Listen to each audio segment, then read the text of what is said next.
Hi, I'm Bob Vasquez with a random thought.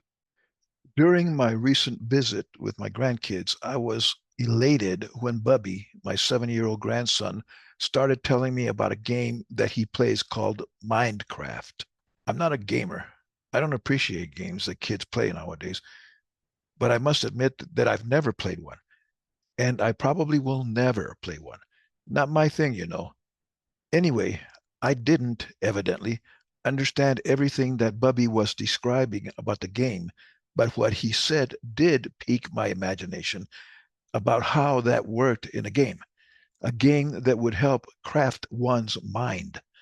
I'm all for that. Yeah, I'm still working on crafting my mind. It's getting harder, though, but maybe a mind crafting game would help. I never say never. Yeah, I know I just did. Get over it. After our discussion and me nodding a lot, Bubby decided to go outside to play ball. I told him I'd follow him directly. First, though, I was so intrigued by this educational game that I had to Google it. I have to admit, first time in public, that I'm losing my hearing.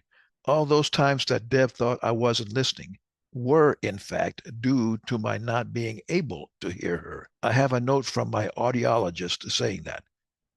Bubby didn't tell me that his game was called Minecraft. He said Minecraft. Mine, not mind. I did read the game's description online, and there's probably some mind crafting or development built into the game, but certainly not guided toward what I would like my grandson to develop mentally. I know, I'm old school.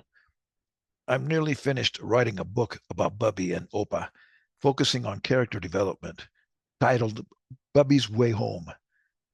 I hope that you buy a copy for everyone you know. Hey, I got to eat too.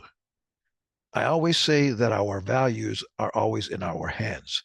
That is, we'll always do what's most important at the moment. But what is most important? I'll be writing a book by the end of the year titled Finding Me, which will explore that topic. What we do is based on our values.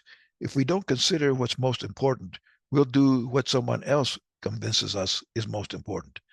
We should work on developing our minds and our hearts. If you're a gamer, maybe you can develop a mind crafter game. I think that we need one. In the meantime, anyone up for a game of checkers? Until next thought, I'm Bob Vasquez.